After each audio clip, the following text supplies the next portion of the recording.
ظاہری طور پر چھوڑ کر چلے گئے، ورنہ تو آج بھی میرا نبی زمین میں تشریف فرما ہے اور نبی کے صدقے میں کائنات کو عذاب سے بچایا گیا ہے۔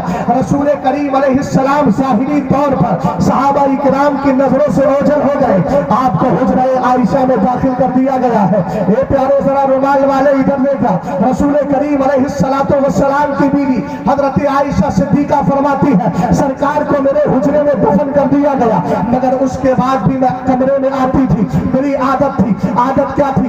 اپنے سر پر دوپٹہ نہیں رکھتی، بغیر دوپٹے کے چلی آتی۔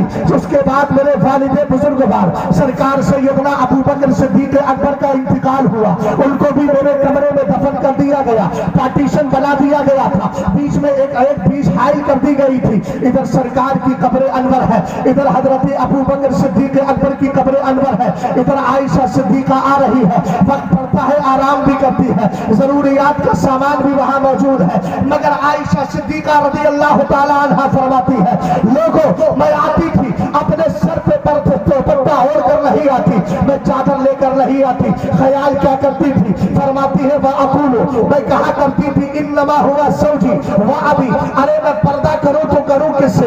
اس قبر کے اندر تو میرے سرکار آرام کر رہے ہیں، جو رشتے میں میرے مصطفیٰ کریم علیہ السلام شوہر لگتے ہیں اور شوہر سے بیوی کا پردہ نہیں ہوتا۔ ذرا عقیدہ دیکھیے گا حضرت عائشہ صدیقہ کا، فرماتی ہے میں اپنے باپ سے بھی پردہ نہیں کرتی، اس لیے کہ باپ سے بھی پردہ نہیں ہے، ہاں اس کے علاوہ اور کچھ رشتے ہیں ان کو چھوڑ کر باقی ہر اجنبی سے پردہ ہے، ہر اجنبی سے پردہ ہے، یہ میری ماں اور بہنیں پیغام لے کر کے جائے۔ لیکن حضرت عائشہ صدیقہ رضی اللہ تعالی عنہ فرماتی ہے انما دفن عمر رضی اللہ تعالی عنہ معہم، فرماتی ہے اس کے بعد جب عمر کا انتقال ہوا حضرت عمر کو قبر میں دفن کر دیا گیا ہے، پہلے سرکار دفن تھے، حضرت عائشہ پردہ نہیں کرتی تھی، اس کے بعد ابو بکر دفن ہوئے، حضرت عائشہ پردہ نہیں کرتی تھی، لیکن جب حضرت عمر فاروق اعظم کو اسی کمرے میں دفن کر دیا گیا، اب میں ہر ایک کی توجہ چاہتا ہوں، حدیث مصطفیٰ حدیث عائشہ بیان کر رہا ہوں، خدا را اپنے ذہن و دماغ کو حاضر کرو، اگر حدیث مصطفیٰ سننے کی توفیق نہیں ہے تو محرومی مقدر بن چکی ہے، ہر آدمی اپنے گریبان میں جھانک کے فیصلہ کر سکتا ہے۔ حضرت عائشہ صدیقہ فرماتی ہے جب عمر کو قبر میں دفن کر دیا گیا، کہتی ہے واللہ ما دخلت، فرماتی ہے قسم خدا کی اس کے بعد میں کبھی بھی حجرہ عائشہ میں اپنے کمرے میں کبھی بغیر پردے کے نہیں گئی۔ ہم نے کہا اے میری ماں ذرا یہ تو بتائے سرکار دفن ہے پردہ نہیں ہے، عمر دفن حضرت ابو بکر دفن کیے گئے، آپ نے کہا پردہ نہیں کرتی تھی اس لیے کہ میرے شوہر دفن ہے، اس لیے کہ میرے باپ دفن ہے، لیکن حضرت عمر فاروق اعظم گئے، کہتی ہے اس کے بعد بغیر پردے کے نہیں گئی، ہمیشہ پردہ کر کے جاتی تھی۔ ہم نے کہا اے ماں ذرا بتائے تو صحیح آخر پردہ کیوں ہے؟ عمر کا تو انتقال ہو گیا ہے، ان کو تو قبر میں رکھ دیا گیا ہے، فرمایا حیاء منہ، مجھے عمر سے حیا آتی تھی۔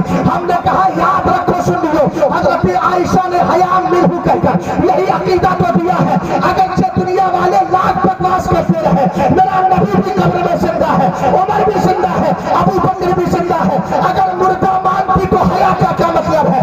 اس کا مطلب یہ ہے حضرت عائشہ نے مان لیا ہے جس طرح سرکار زندہ ہے، ابو بکر صدیق اکبر زندہ ہے، اسی طرح عمر بھی زندہ ہے، اور حیا مردوں سے نہیں کی جاتی ہے زندوں سے کی جاتی ہے۔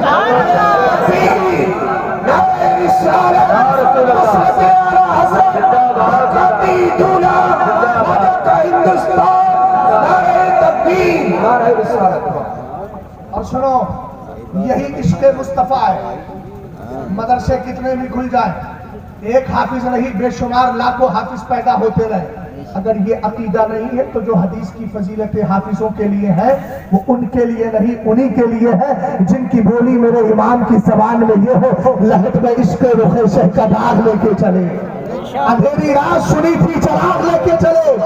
رسول کریم علیہ السلام کی بارگاہ میں اسی عقیدے کے ساتھ ہمیشہ درود پڑھا کرو، اور قسم خدا کی اگر سرکار پر اس خوش عقیدگی کے ساتھ درود پڑھتے ہیں نا تو میرے نبی کا کسی نہ کسی دن کرم ہو جائے گا، سرکار خام میں تشریف لے آئیں گے، اور سرکار اگر خام میں آ جائے تو میرے نبی فرماتے ہیں من رآنی فی المنام فسجرانی فی الیقظہ، جس کو میں خام میں دیدار کراؤں گا نا، اے میری قوم کے نوجوان رات کو موبائل لے کے موبائل کی اسکرین پر نظریں جما کے غلط تصویریں دیکھ کر پکچریں دیکھ کر سوتا ہے. ارے میرے پیارے یہ تصور نہ کر, یہ غلط تصویریں دیکھ کر نہ سو, بلکہ اگر تیرا خیال ہی ہے تجھے سونا ہی ہے تو رات کو تیری زبان پر گانوں کے ترانے نہ ہو, بلکہ یہ کہے میں سو جاؤں گا مصطفیٰ کہتے کہتے, انہیں آگ صلی علیہ کہتے کہتے. تیرے دماغ میں فکر کیا ہو, وچار کیا ہو, تھنکنگ کیا ہو, خیال کیا ہو, وہی خیال ہو جو میرے امام کے لفظ جگر سرکار مفتی اعظم دیتے ہیں. میرا تصور یہ ہونا چاہیے حبیب خدا کا نظارہ کروں میں, دل و جان پہ نثارہ کروں میں. اگر یہ تصور لے کے تو رات کو سو جائے گا اور سرکار تیرے خواب میں آ گئے گا, سرکار نے کرم فرما دیا تمہارے خواب میں آ گئے, خیر پور میں آ کر سے کسی عاشق کو اپنا جلوہ دکھایا تو سرکار کی طرف سے سرپرائز دیکھیے گا. میرے نبی فرماتے ہیں جس نے مجھے خواب میں دیکھا, یاد رکھو ان قریب آمنے سامنے سے بیداری کے عالم میں دیدار کرا دوں گا. اب ذرا توجہ فرمانا, سرکار نے یہ حدیث فرمائی ہے, سرکار کے صحابی ہے نام عبداللہ ابن عباس ہے, سرکار کی حدیث سن لی ہے. میرے نبی کا وصال پاک ہو گیا ہے, سرکار اپنے حجرہ عائشہ میں آرام کر رہے ہیں. ایک دن ان کی قسمت کا ستارہ چمکتا ہے, سرکار خام میں تشریف لاتے ہیں, اپنے چہرے کا دیدار کراتے ہیں. میاں جیسے ہی آنکھ کھلی نا فوراً سوچنے لگے, سرکار نے تو یہ کہا ہے کہ مجھے کوئی خام میں دیکھے گا, آمنے سامنے سے دیدار کرا لوں گا. میں اہل پیغمبر کی افراتفری کو ختم کر کے تھوڑی ان کی توجہ چاہتا ہوں. توجہ ہے نا جناب محترم, سرکار سیدنا عبداللہ ابن عباس نے سرکار کا دیدار کیا ہے, آنکھ کھلی فوراً حدیث یاد آ گئی. حضرت مولانا بشیر القادری صاحب سرکار سیدنا عبداللہ ابن عباس سوچنے لگے, سرکار کا خام میں دیدار تو ہو گیا مگر نبی نے فرمایا ہے آمنے سامنے سے دیدار کراؤں گا. آمنے سامنے دیدار کیسے ہو, سرکار اگر ظاہری طور پر ہوتے مسجد نبوی میں نماز پڑھانے جاتے میں سرکار کو آمنے سامنے سے دیکھ لیتا, لیکن آج تو سرکار دنیا سے ظاہری طور پر تشریف لے گئے ہیں, نظروں کے سامنے ہے ہی نہیں. مگر فوراً خیال آیا کہ چلو سرکار کی بیوی حضرت میمونہ کی بارگاہ میں چلتے ہیں. حضرت میمونہ کی بارگاہ میں گئے, کتاب کا نام ہے تنویر الحلق فی امکان حویت النبی کی والولد, لکھنے والے علامہ جلال الدین سیوطی ہے. فرماتے ہیں علامہ جلال الدین سیوطی جب حضرت عبداللہ ابن عباس حضرت میمونہ کی بارگاہ میں گئے اور جا کر کے کہا رات میں نے سرکار کو خام میں دیکھا ہے اور میرے نبی نے فرمایا ہے جو مجھے خام میں دیکھے گا ان قریب آمنے سامنے سے بھی اپنے چہرے کا دیدار کرا دوں گا. حضرت میمونہ نے یہ نہیں کہا میاں میرے پاس اس کا کوئی سولوشن نہیں ہے, اس کا کوئی حل نہیں ہے, تم نے خام میں دیکھا ہے آمنے سامنے سے کیسے دیدار کراؤ, بلکہ آپ فرماتی ہے اے عبداللہ ابن عباس تھوڑی دیر ٹھہر جاؤ. اندر گئی اور جانے کے بعد وہی آئینہ نکال کے لائی جس آئینے میں مصطفیٰ اپنا چہرہ دیکھتے تھے. سبحان اللہ, سبحان اللہ. چہرہ مصطفیٰ دیکھا کرتے تھے. کب دیکھا ہوگا چہرہ میرے مصطفیٰ نے, وہ تو تاریخ میں نہیں ملتا. میرے نبی تو دنیا سے بس وصال فرما گئے تھے. سرکار حضرت میمونہ رضی اللہ تعالیٰ عنہ آئینہ تھما دیتی ہے, سرکار کے صحابی کے ہاتھ میں فرماتی ہے انظر فی ہذہ المرآۃ, اے عبداللہ ابن عباس آئینہ میں نے تمہیں دے دیا ہے, اب اس آئینے کو ذرا غور سے دیکھو. خیر پور کا سنی مسلمان جانتا ہے آئینے کی فطرت یہ ہے اگر آئینہ آپ کے سامنے ہوگا تو چہرہ آپ کا دکھائے گا. سمجھو ہے, آئینہ اگر آپ کے سامنے ہوگا تو چہرہ آپ کا دکھائے گا, مگر قربان جائیں اس آئینے کے عشق رسول پر. حضرت عبداللہ ابن عباس کہتے ہیں فَنَظَرْتُ فِيهَا, میں نے اس آئینے کو غور سے دیکھا. ہم نے کہا صحابی رسول دیکھا تو نظر کیا ہے؟ کہتے ہیں فَرَأَيْتُ فِيهَا صُورَةَ النَّبِيِّ وَلَمْ أَرَ صُورَةً لِنَفْسِي, فرمایا آئینہ تو میرے سامنے ہے, میں آئینے کے سامنے ہوں. آئینے کی فطرت یہ ہے جو بھی چہرہ لے کے اس کے سامنے جاتا ہے اپنی شکل اسی کی شکل دکھا دیا کرتا ہے, مگر یہ آئینہ بڑا عجیب و غریب ہے, یہ عاشق مصطفیٰ آئینہ ہے. ہم نے کہا صحابی رسول ذرا بتائے تو صحیح. فرماتے ہیں جب آئینے کو غور سے دیکھا نا تو میرا آئینہ میرے سامنے ہے, میں آئینے کے سامنے ہوں, میرے چہرے کا ایک بھی حصہ اس آئینے میں نظر نہیں آ رہا تھا, پورے آئینے میں چل رہے مصطفیٰ نظر آ رہا تھا.